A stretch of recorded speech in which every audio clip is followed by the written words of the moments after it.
What's up, everybody? Nate, Startup Nation, episodes 21 and 22. I have a very special guest today, Javier. He is in charge and CEO and president of about 16 sombreros. So I'm sure a lot of us have either go there on the regular or gone there after a night of drinking. And he is in charge of 16 locations, as I said. And Javier has revenues in excess of 20 million he's responsible for every year. And he has some being a younger entrepreneur himself, we have some very good insight on leadership today is what we're going to talk about. Not only leadership and how we evolve as leaders ourselves, as president and CEOs of our companies, but then how we then create leadership teams below us. And so on episode 21, we're going to talk about us as leaders ourselves and how we continue to grow and evolve. And then in episode 22, we'll talk about how then we allow that type of growth to support our leadership teams to make our business as successful as possible. So Javier, say what's up. Hey everybody, how's it going? So stay tuned, 21, 22 coming your way, Startup Nation. Thanks guys.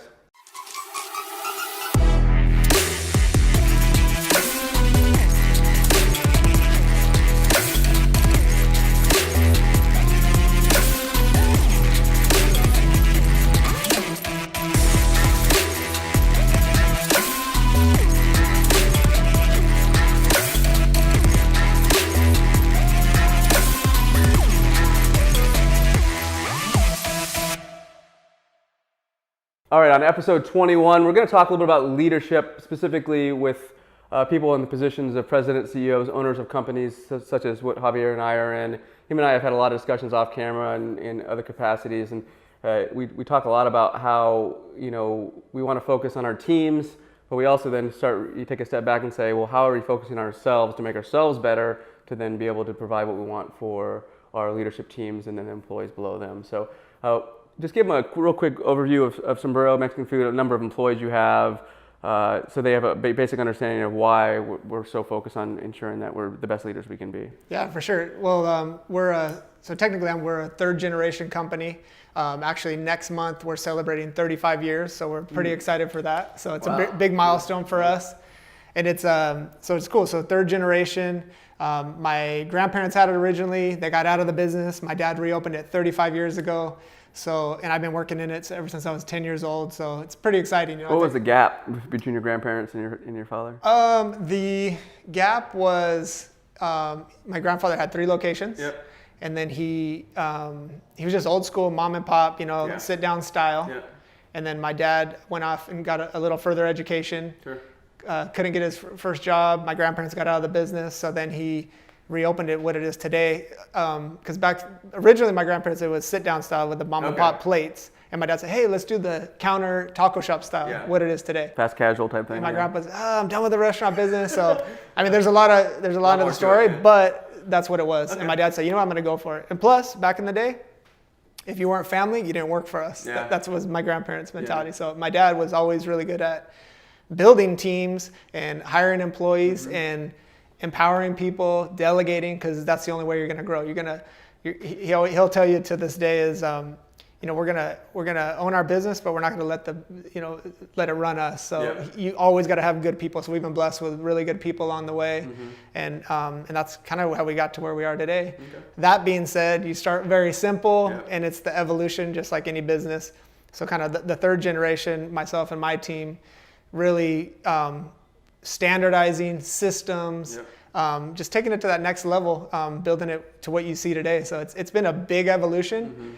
35 years, it's super exciting, but also I'm excited because I see today, I feel like we're almost just getting started, You see so much potential, and when you see potential, it's cool, especially kind of being like an entrepreneur. You're younger and you wake up with that passion. Yeah, and you see it's like instead of just being like kind of capped out, you're like, okay, we're doing good, we're established, we have history, but you see so much potential, and that's the exciting part. That's what excites me. That's why you want to wake up, right? Yeah, exactly. So so that being said, it's kind of how do I raise my ceiling? Yep. Don't just keep showing up, say, oh yeah, I'm a CEO of a company, and no, it's raise my bar because I don't want to be the ceiling for our company. So that's what I've been really personally trying to become a better leader, and in turn, it's going simultaneously growing my team, creating more leaders, because that's really what it is. The more leaders you have, the more stronger the leaders are, the stronger your organization is going to be. So let's talk about a little bit about that. I focus on a lot of that. A lot of people know I own 4 different businesses, 2 of which are 7 figures, so they're not tiny, and then 2 that are a little bit smaller. And the only way I can really do that is by evolving and becoming a better leader, so I can empower the people that are basically running the day-to-day of those businesses to be effective. Otherwise, we fail. And so a lot of that is through process development. Clearly, you have to have a motivation side to it, right? I think it's really important to find. We were just talking about the book down there and finding out what's important to employees. I think as a leader, one of the things I've learned over the past couple of years is don't just say, "Hey George," which is behind the cameras here, "you're an employee. I'm just going to give you an extra $500 a year." I'll tell you right now, the gym that I own, Hardcore Fitness, is a shameless plug. A lot of the trainers there, money does not motivate them. Yeah. It's the work-life balance that motivates them. That doesn't mean that they don't want money, but it's not the first thing that they think of when it comes to some form of like retention and satisfaction out of their job, right? And so it's really important as a leader for you to focus on that and really understand your employees' desires and wants, and not just say, "We're just going to do a bonus plan this year." Like, and in Green Guard, my main service business, which services your companies, as you know, 3 or 4 years ago, we were about to employ healthcare. We were a much smaller company. We had probably 15 employees, and we had a vote, and most of them wanted 401k. And the reason why is because a lot of them had subsidy healthcare. We couldn't afford to pay enough towards healthcare where they'd actually pay more, even with our input, than they would have with subsidy. Yeah. So we chose that wasn't what actually was best fit. But if you were with a lot of the companies that I've seen, they just say, "Healthcare, yay, everybody's getting healthcare," and you actually realize, oh shit, people, that they really didn't want that. Yeah. Right. And so I think that's listening to employees is a really big piece to becoming an effective leader. So to tell us a little bit about some of the things you've done to evolve and what and share some of your knowledge out there with some so kind of personally, kind of going, because obviously there's obviously 2 sides of the organization, or multiple sides, but 2 of the main sides are you have the I call it the management side, where it's your systems, your procedures, all your standards and all that stuff, which is good. You have to have that buttoned up. Obviously, that's kind of like, I'll just call that a given, right? Yeah. But there's a lot of companies. Sadly enough, there's a lot that don't. Exactly. So I'm assuming that you have all your standards in place, you have your procedures, your systems, SOPs, how to run efficiency, and obviously that's always evolving too. Sure. But that kind of put that in one bucket. So that's like the management side, and then the second side is the leadership, the people. Yep. How do you? It's almost like the systems are the car, and the leadership is the gas. I think like the tools that the people use. So it's the tools, but that's the car, that's the vehicle, that's what's going to get us there. But the gas is what's going to drive this thing. Absolutely. And that's that's kind of what I was thinking about. So, but kind of drilling, so that's all like down here, but kind of going upstream as a leader. My goal is to be a centered leader, right? Yeah. So what does that mean? There's certain things that I need to have in order to make sure that I could be the best leader I could possibly be. So some things that I focus on are being a center leader is confidence. Yeah. Confidence is like a huge thing, because when you're a bad leader, a lot of times you really lack the real confidence. Yep. Like that's when you want to flex your muscles as the boss, you know.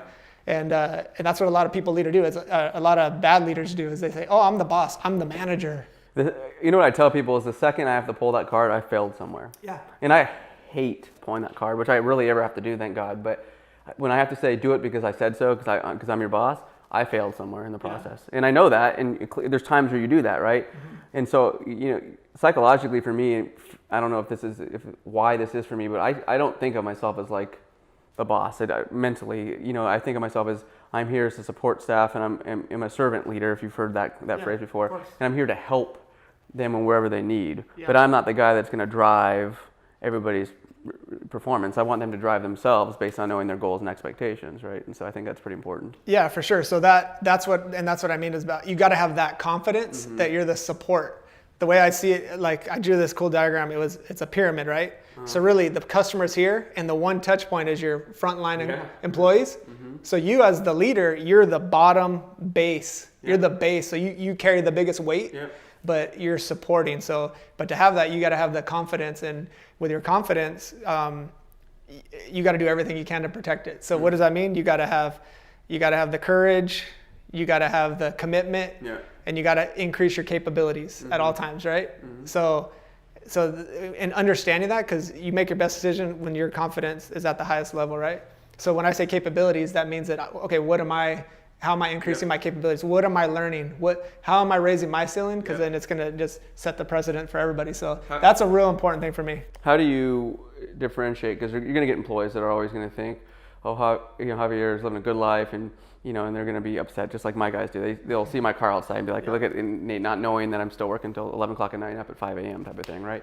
But how do you get to a point where you define the difference between confidence and like ego?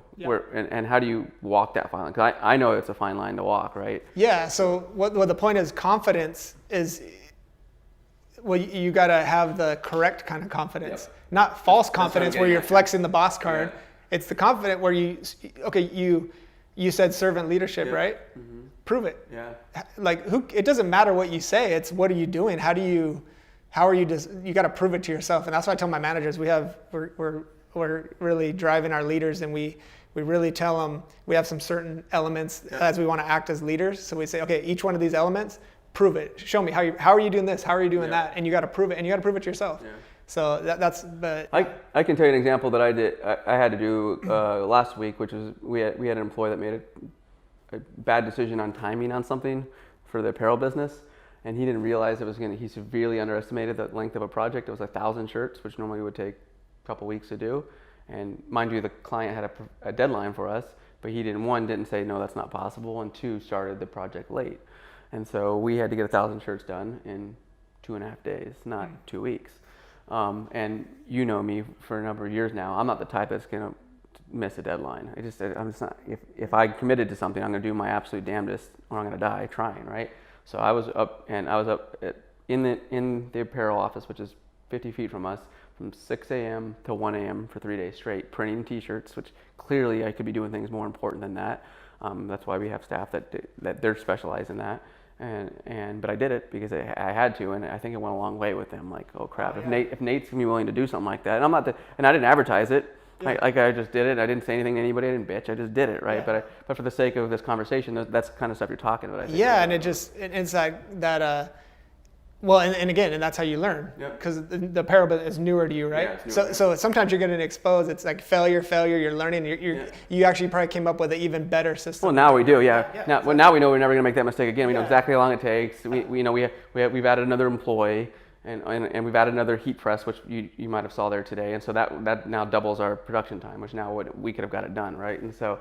But those are things you got to learn, and so sometimes as an owner you gotta just say, okay, well, I'm gonna do it. Well, you were committed, because you're like, and now what does that do? Man, that's like a marker. You can look back and be like, you have that confidence. Mm-hmm. You look back and say, okay, I've done that, and that's what builds it. So that's the type of confidence I'm talking about, not ego confidence, just like real. Like I said, the courage to start and then do it and follow through. Yeah. So the confidence is real important, because even if your confidence you're at 95%, you're not going to make the best decisions compared to 100%. Yeah. And then and another thing that's real important is I think consistency. Oh, yeah. We're entrepreneurs. Yeah. We get fired up, right? Yeah. But you got to be consistent. Mm-hmm. If not, you just confuse everybody. You confuse your team. Everything's mixed message all the time. Yeah, that bipolar mentality entrepreneurs have, right? It's like entrepreneurial ADD, right? Yeah. So we do it. So you got to always rein that in. Just be consistent, right? That's one thing because little basic consistency over a long period of time creates the biggest results, right? Well, they know what to expect. Yeah. Right. They're not like, oh shit, I wonder what Javier's going to be like today, right? Yeah. No, and then they thrive because their creativity thrives. Yep. They kind of know what to expect, so they could be their best instead of being like, if we're reinventing ourselves all the time, and what do they do? They're gonna do the same thing. Yeah, they have to feel like that. Yeah. And it only motivates them even more to like become better too, especially if you empower employees, and we'll talk a little bit about that in the next episode. But I think giving autonomy to employees and letting them fail, like this last one, this example I gave is what you need to do, right? Yeah. And unfortunately, at times it sucks for the clients, and you would do your best to not have the clients feel it, but they don't learn otherwise, right? And so, what other things have you done to kind of improve yourself? I know you have the confidence, but is there things that you're actually functionally doing on a day-to-day basis to make yourself better? So kind of philosophically, it was confidence is big, consistency, mission-driven, mission-focused, and then disciplines, right? Yep. So those are kind of the big things, like, those are the boxes to check. So that's kind of philosophical, but getting into like the nitty gritty daily stuff is something like one discipline, like we said, it's easy to get distracted when you're dealing with a lot of different things. You're an entrepreneur. So just basic things like creating a checklist of 3 things I want to get done today. Like literally that simple. And they're moving the needle forward, right? Correct. Yeah. And then creating, like what I've done is I've been focusing. It's like imagine, okay, so I told you my goal. Our goal is, we're not really in growth mode. We have 16 locations, a lot of them pretty high volume stores. So we're excited about that. So instead of saying, oh, I need to do another store here, that's where people get in trouble. So it's like, really, let's maximize the efficiencies of our current store. That's our more profitable. And with that, you will have internal growth. So what I've been doing is really focusing in on that goal. So all this thing, ideas are good, but you filter it through there, and then that will tell you the daily things you need to work on. But always creating that filter and that check and balance. You got to check yourself and be like, okay, is this in line with my goal? If it isn't, maybe shelf it for a little while, you know? It's funny you say that. I was just speaking to my CPA earlier today, and her and I were talking about that because her business is growing really quickly. And I was explaining to her that, she goes, what are some of the things you do where you can accommodate 4 businesses and do all the crazy stuff you're doing? And I literally take a step back and say, is what I'm doing right now moving the needle forward or actually functionally going towards my goals? If it's not, I'm not doing it. And people don't, like, I had a conversation with a guy today. We're trying to get a loan for Green Guard to reduce some of our debt and take some of the credit card debt away and then just be more profitable, kind of like what you're talking about with, and that's more from a financial side. And he's emailed me now 3 times over this stupid apparel business because the SBA wants to know about it. And so I had to have a conversation with him today saying, you asked me yesterday about the loan for the apparel equipment, and then a separate email you asked me the EIN number, and now a third email today you've asked me the address and where it's at.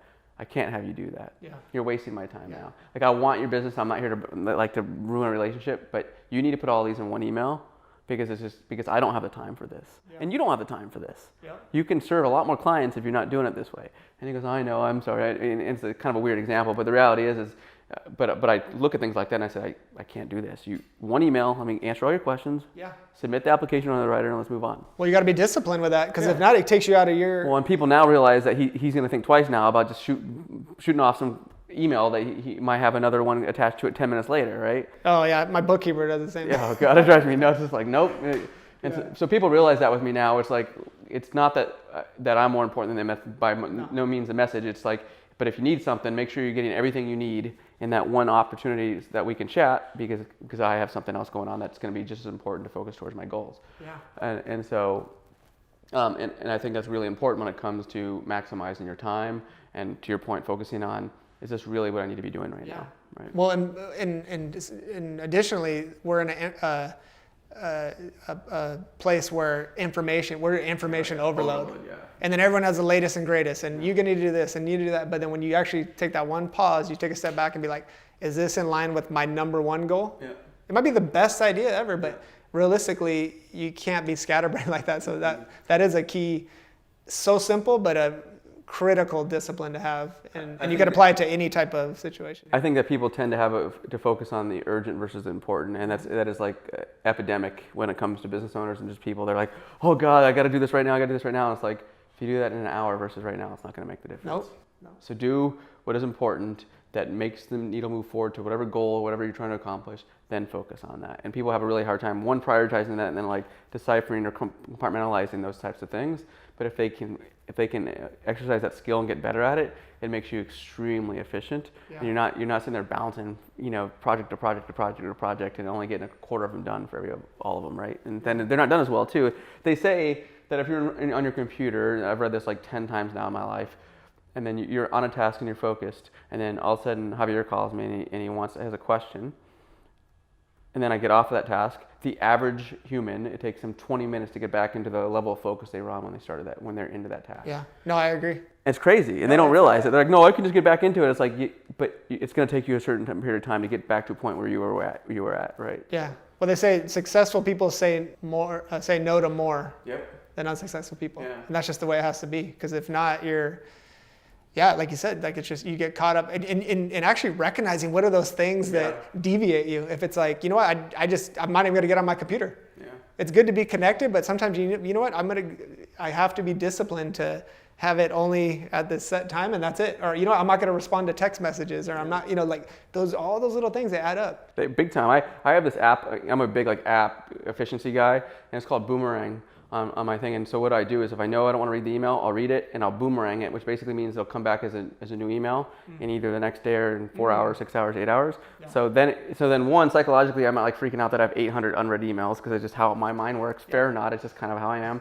And then two, it reminds me if people don't respond to me, because if they don't reply, then it reminds me, so I don't lose track of things like that. But then it also has this function where you can pause your email, so then it literally won't let emails come through until you unpause it. Yeah. And so if I know I have a really busy day, I just pause the stupid thing. So then at that point you all of a sudden have 50 emails. But the thing is now it's impossible for you to even fall into the email death trap that everybody falls into. Yeah, that's crazy. And I just pause it when I know I have 3 hours of I got to crush it with whatever I'm trying to focus on. Yep. And at that point I'm like, okay, let the floodgates open. And what happens is when you pause it, it'll set an auto reminder saying, unfortunately, I only answer my emails at this time and this time today. And people, like I said, if it's an emergency, call myself, and if it's not an emergency, please be patient. Right? And so those types of things. Yeah, I mean, it sounds small and trivial, but they're just game changers, because ultimately what we're trying to do is be mission driven. Yep. That's my goal. When I walk in and I have to stop, look up, remind myself, literally I have something, a simple thing written that's my goal. Is we have our mission, obviously a mission statement, but my part of that mission statement is I think of our mission statement like a pendulum. Okay. And a scale where it's serving and profitability. Because it's careful balance, yeah. For sure. It's you want to serve your team, serve your customers, serve your community, but then also you got to have, at the end of the day, you have to have profit. If not, it just all goes by the wayside. So it's literally getting rid of all that crap, stopping, and then being focused on the mission. Why am I doing this? Why am I waking up every day? Why am I coming in? What am I trying to do? So that's the core reason why. Why are you doing what you're doing, right? Yeah. But it's easy to lose sight of that. Well, it's easy to answer the 40 emails and be like, wait a minute, what did that really accomplish? Yeah. Right? No. And so, and so you just got to be like that. I mean, you can see my phone right now is just it just doesn't stop, but you just ignore it and be like, well, I'll get to them when I get to them. At a certain point, I just don't respond to people, because at this point, which I hate to do, and I've never been the type of person to do that. But if I get to a point where, as a leader, you set the expectations, you tell people what you need to do, and if they either don't follow those instructions, they're just going to have to wait until, and then you can re-coach them. Yeah.